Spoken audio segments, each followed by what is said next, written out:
listening to Tapped In, Buncombe County's half hour to empower on WRES 100.7 FM in Asheville. Listen up and get tapped into local important resources, information, and topics. Okay, it's time to get tapped in. Hello, hello. And if you hear my voice, you know it's time to get tapped in. I'm one of your hosts, Zakia Lovell, and Mel Rogers. And I'm Leonard Jones. And Leonard and I come to you from the Communications and Public Engagement Department of Buncombe County, where we wear capes. Leonard, who do we have with us today? We have Kevin Tipton with Buncombe County Emergency Services, and he is a fire marshal. We know that we are in the autumn season and leaves are falling, so we're just here to give you some couple of tips about, how to protect your house, and also just what to do in case of emergency. So welcome, Kevin. Thank you for having me. It's good to be here. Yeah, so tell us about yourself. Let the folks know who they're getting ready to listen to.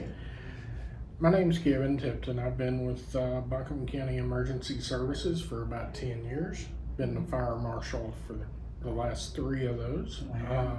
Born in Buncombe County, lived here my whole life. This is still home, just as it is to everyone. And been involved with fire service for 33 total years. 33 years. Wow, that's nice. Thank you so much for your service. Mm-hmm. And then, so Kevin, what is emergency services? You're part of that department. If you can, and what agencies is included in emergency service? Emergency services is made up of Buncombe County EMS, Emergency Medical Services, Buncombe County Emergency Management, and the Buncombe County Fire Marshal's office. Okay. We have external partners that are other departments, of course, our law enforcement partners, our brothers and sisters in law enforcement, and we also have Buncombe County 911 Public Communications that partners real close with us. But Emergency Services was established in Buncombe County in 1974. Wow. Wow. So we're looking at 51 years of emergency services in Buncombe County. Yes, ma'am. That's wonderful. And so we know that October is Fire Prevention Month. Can you talk a little bit more about that? Every October has been Fire Prevention Week, and then that's kind of rolled into Fire Prevention Month. It's hard to get a good message across in just a week. Yeah. So we carry it out all month. It's about public education. It's about keeping our residents, our community, our visitors safe. It's about not losing life and property to fire, because that is very devastating and traumatic, and accidents are going to happen, but we do our best to prevent those. And so we know that in the aftermath of Tropical Storm Helene, and last year we saw some kind of wildfires pop up around our area. What are some of the tips that people should know around just preventative measures to keep not only themselves safe, but also residents of Buncombe County?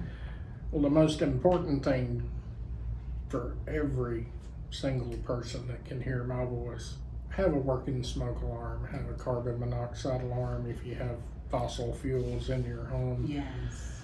Most fire deaths, when the investigation are complete, you'll either find the smoke alarms were either not present or not functioning in some form. And the same with carbon monoxide alarms. Fires happen mostly at night, outside of kitchen fires, heaters, just depending on the season. Fires can happen anytime, but the last thing you want to do is be caught in your home asleep and not knowing that the fire has started. You mentioned Hurricane Helene. Of course, it's still fresh on everyone's mind. 13 months out almost. Sometimes it seems like yesterday, and sometimes it seems like 20 years ago. Yeah. Outdoor safety, wildfires, there is still some relaxation of the rules, just a little bit. Most of those have expired with the state of emergency. But last fall, we had a pretty rough wildfire season. Yeah. Most of it was debris burning. We fully get that. There's no landfill big enough to hold all the debris from this storm, and some of it's being mulched, some of it's even being hauled out of state. But when you go outside this time of year, you're gonna clear your home. No, first of all, dry, windy days, please don't even think about it. You're welcome to call Air Quality's line at 828-250-6777, or of course BuncombeNC.gov. I almost gave the old website. I'm not sure which one we're using now. It'll still reroute you to the correct space. If there's any fire weather dangers, it'll be on that website. It'll be posted. It'll be on the Air Quality burn line, the phone number that I just gave. Okay. And when you're gonna burn everything, keep it small, not tall, is a good little metaphor. Smaller piles are easier manageable. Remember, it is never legal to burn anything other than naturally occurring vegetation. And you know, and I think, and I'm so glad you said that, because I think some people think because they're out of the city limits, they can burn some household items and things of that nature. So I want everybody, let's reiterate and let's actually talk about, okay, what can we burn? Leaves from the trees, sticks from the trees, grass cuttings, dead plants. We cannot burn the container that a plant came in. Tissue, towels, things of that nature from the house. Anything that is not naturally growing up from the ground. So please understand that, folks. If it is man-made, you cannot burn it. Exactly. And so we're talking about debris burning, and I think a lot of people, this is a time people like to go for that last camping trip. And we know that we had a lot of fuel left over in our forest from Helene. What are some ways for people, if they are camping, how to make sure that their fire that they have is completely out? Lots of water. Be able to pick the coals up and touch them. They should turn to a powder. Lots and lots of water. This time of year, especially, I mentioned colds. Folks are starting to light fires. I saw smoke coming out of a couple of fireplace chimneys in the last few days. Dispose of those coals in a metal bucket filled with water. Don't take them out in the woods and dump them. Don't dump them on the edge of your property. And if you're camping, clear out a space 15 feet around your campfire. Keep your campfire 3 feet tall. And when you leave, couple of gallons of water, maybe a little more, depending on how much coal and ash is in that ring. Turn it to soup. We always tell everybody, if it looks like a gray ashen soup, it's out. Okay. And that's so important that we know, because only you can prevent forest fires. Smokey the Bear. Smokey the Bear. And so, okay, so we're moving from outside and we're moving to the front porch. You talked about carbon monoxide and smoke alarms. What are some things, what else? Like some things that could help families respond and be proactive in a house fire? Escape planning. Make a plan together. Make a plan as a family. Know where you're gonna go when you get outside. Have a meeting place. Stay, for years we taught folks to go to the mailbox. That's not such a good idea, because the mailbox is at the edge of the road and the fire department's coming. And while they're just don't want anybody injured unnecessarily, but have an escape plan, practice that escape plan. We actually depend on the kids to teach the adults. I have taught kids for probably 15 years in fire prevention. And they usually go home and teach mom and dad, because who's not gonna tell their son or daughter if they go home and say, I wanna practice our fire escape plan, or I wanna draw it. So we depend on the kids to teach the adults. But the number one rule of a house fire, never ever go back inside. 60% of house fire deaths, folks have made it out once and returned for either loved ones, belongings, or pets. Wow. I know my daughter, her friends, when they call our house, we have fire extinguishers all over our house. And it's not because we're dangerous or anything like that. I just want to get that out there. But I used to be a foster mom. And so we used to have fire extinguishers, but they didn't have to be everywhere. So we started to make sure they were anywhere a fire could happen. So we have one in the kitchen. We have one in our bedroom because we have a fireplace. We have one downstairs by the water heater because it is gas ran. And we have one in the hot tub room. And so we have one on each floor in our house as well.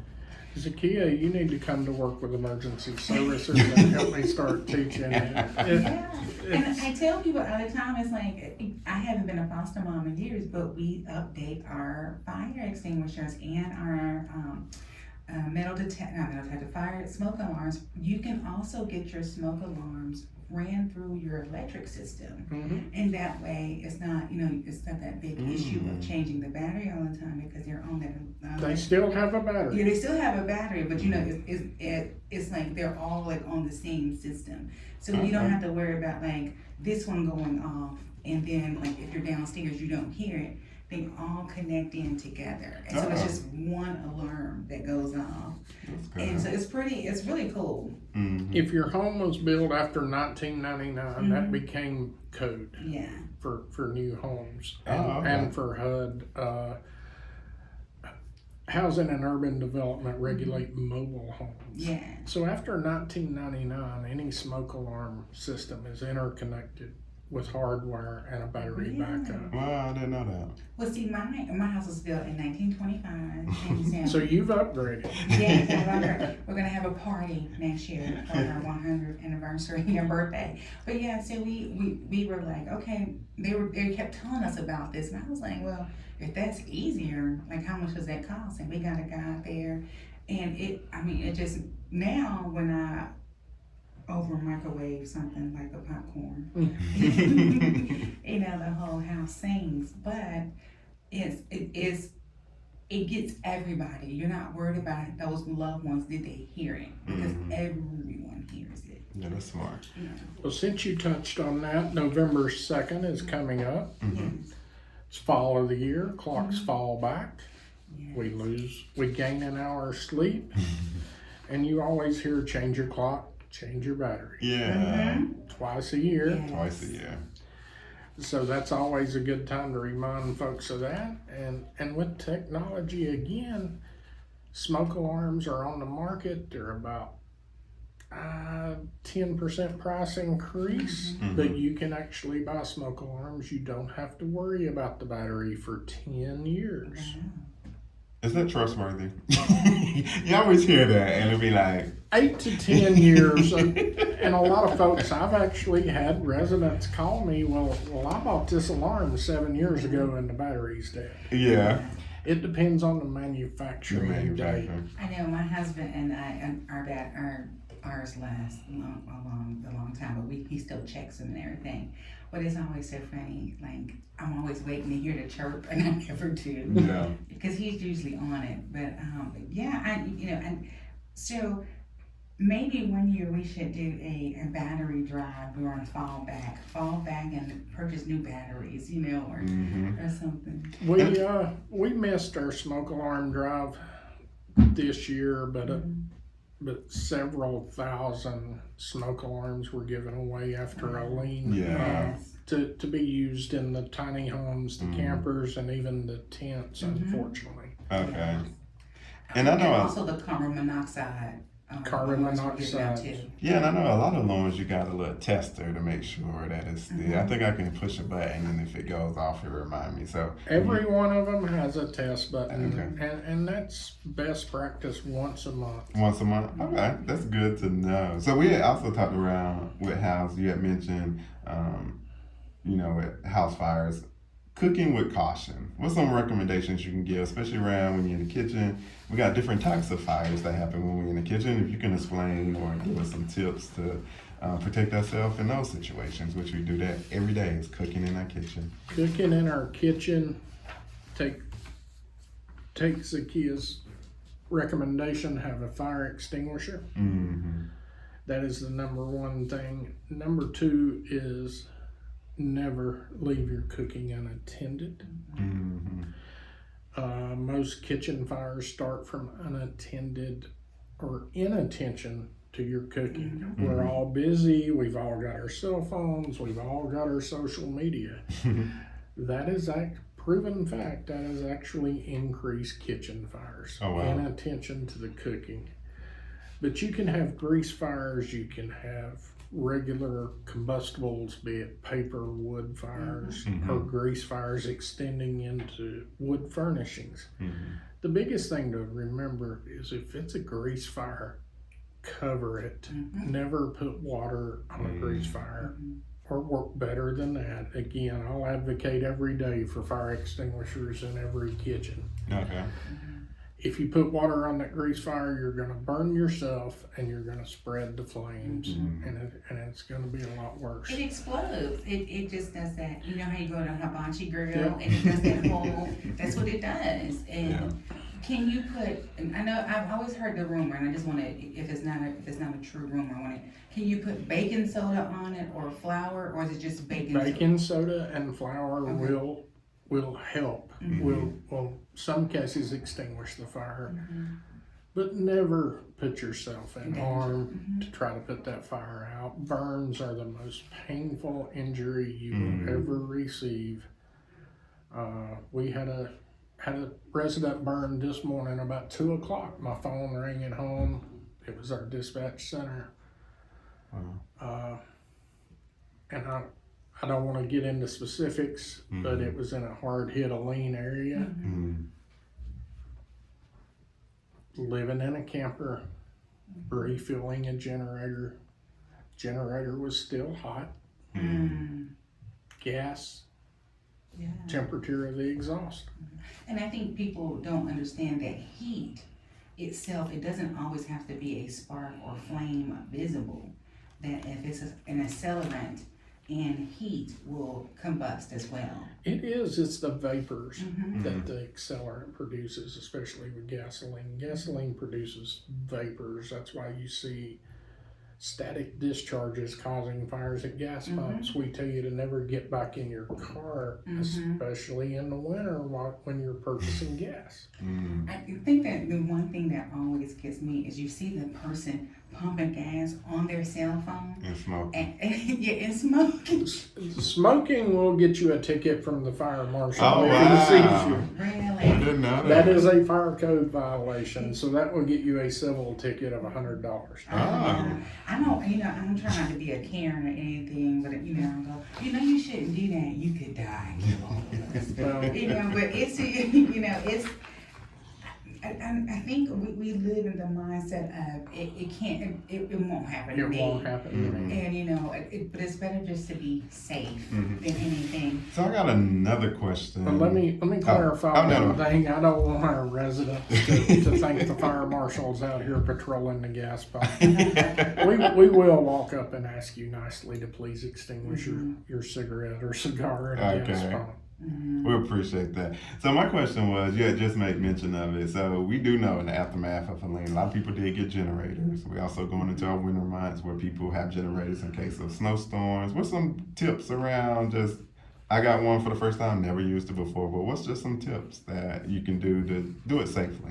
10 to 15 feet away from your home. Keep the exhaust pointed away from your home. Never ever run a generator, gas grill. My family bought me a Blackstone for my birthday this year. Runs off the little small propane tanks. Anything like that, never Never know. bring it inside the home. Okay. If it's a fireplace, that fireplace is designed to vent that carbon monoxide. The wood stove is designed to vent it. The water heaters are designed to vent the carbon monoxide away. Even a small amount of carbon monoxide over an extended period of time can cause great and irreversible health effects. Lung damage, Lung damage. some cognitive issues. And I think a lot of people do not get, you see people bring the generator into the garage and close the garage, and then it gets into the house. I remember one summer in Memphis, Tennessee, they were having, they had a storm and a tornado touched down, and a family brought the generator into the garage, and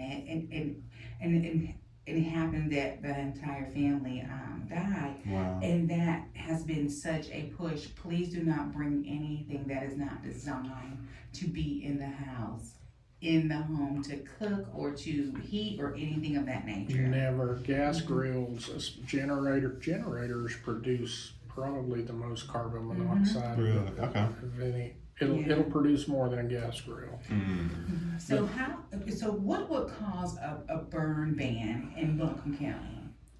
Folks don't like the word burn ban. They do not. Half our residents love me and half our residents hate me when that happens. And I get it, folks don't like being told what to do. Yes. But what would cause a burn ban? Folks think, well, the wind's blowing, but why have you not issued a burn ban? Or the humidity's low, why have you not issued a burn ban? When we issue burn bans, it is still an educated guess. We take what is called fire weather. We get a forecast every day, 365 days a year, called fire weather forecast for emergency services. We take wind, temperature, humidity are the three biggest ones, but we also take into account fuel moisture, smoke dissipation rates, mixing heights, and transport winds aloft. But because we've got 5 mile an hour wind here, you go up 4,000 feet and you've got a 30 mile an hour wind that can move some flames fast. But we take everything involved with that fire weather forecast, including fuel moisture that is generated by our scientists and our meteorologists with the Forest Service. And we combine all those and make an educated decision on what is the best for our community, for our residents and our visitors and our firefighters. Even a woods fire is dangerous for a firefighter. Well, and see that, folks, that it is a science to it that I will never be able to do on my own. But it is not just because they want to be mean and say no burning. I mean, like we say, it's always best to be conscious. Okay, so we talk about, you said the word fuel, and I've said that word too. In our forest, can you explain to them what the fuel is? Because I know some people are like, fuel, what do you mean by that? Because I remember hearing that a lot during beginning in the middle of Halloween. Fuel is the ground cover. It can be several inches to a couple of feet thick, depending on where you are. Fuel is anything laying on the ground that a flame moving across the ground can readily ignite. Unfortunately, with the storm we're still recovering from, we have thousands and thousands and thousands of trees that are laying on the forest floor. Those are beginning to dry out.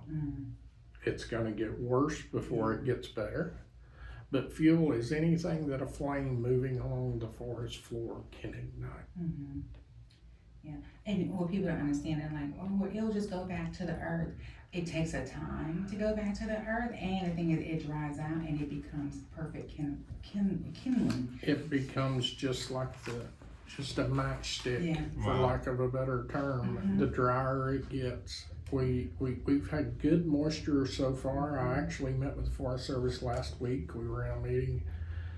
We've had some good moisture over the summer. That helps. Keeps moisture in the fuel, but we're going to be concerned with wildfires for several years going forward. And that's one of the things that they always say after a big storm of this magnitude, and that's one of the things you have to be very careful for, is like wildfires after that. Well, we are in, we only have 5 minutes left, and so I want to give you a moment to give a message to our community. Take it away, Kevin. I want to thank our community for their support of emergency services for the last year. The first initial response by emergency services, we were met by community members feeding emergency services, feeding fire stations, feeding folks that had become homeless due to the storm. Of course, we had a water crisis caused by the storm. Just a very heartfelt thank you for your support for the job we try to do every day. And we work for you. It's about keeping you safe. If my phone doesn't ring ever again to tell me that someone has perished in a fire, someone has been burned, I'm perfectly happy with that. Believe me, you're not going to put me out of a job. I have plenty of work to do. But everyone at emergency services, and I'm speaking from management down, we love our community. It's all about you. Whether you were from Boston, I've got to pick at you, or it doesn't matter. Your family, and we have, our county management has really pushed one Buncombe, and I promise you, you will not find an employee that believes more in one Buncombe than I do. But one Buncombe includes you, our residents, our community that's listening to my voice today. We love you. We're here for you. We might not always make you happy, might not always give you the answer you want, but we will do our very, very best to serve you to the best of our ability. Great, and we just want to say thank you, just as a resident of Buncombe County and a native of the area. Thank you for the work that you do, as well as your team. I'm just gonna make a quick pivot, just in terms of election news. We do have Buncombe County 2025 municipal elections coming up. So early voting does start October the 16th through November the 1st, and these elections will be only for residents in the town of Weaverville, town of Woodfin, and the Woodfin Water and Sewer District are eligible to vote in this election. So it is an election coming up, and we just want to remind the listeners out there that if you are in the town of Woodfin, Weaverville, and the Woodfin Water Sewer District, you have an election that's happening. Early voting happens between October the 16th, November the 1st. Where you can vote is the Election Services Warehouse, downtown Asheville at 50 Cox Avenue. And on November the 1st only, Weaverville Community Center will be open. And that's on 60 Lakeshore Drive in Weaverville. So early voting has started on October the 6th for those residents. And again, town of Weaverville, town of Woodfin, and the Woodfin Water and Sewer District. So early voting, and you also got absentee by mail is another way that you can vote, and request deadline will be October the 21st at 5 p.m. So if you want to do it by absentee ballot, or election day, which will be November the 4th from 6:30 a.m. to 7:30 p.m. for those residents, again, in the town of Weaverville, town of Woodfin, and the Woodfin Water District. You are having municipal elections, and so go out and let your voice be heard and participate in this democracy. Well, thank you so much, Ellen and Leonard. As we know that we are wrapping up for today, we want to thank everyone in Buncombe County for practicing fire safety. And we hope that all of you all took everything that was discussed today, and you all spread it with everyone else in your neighborhood.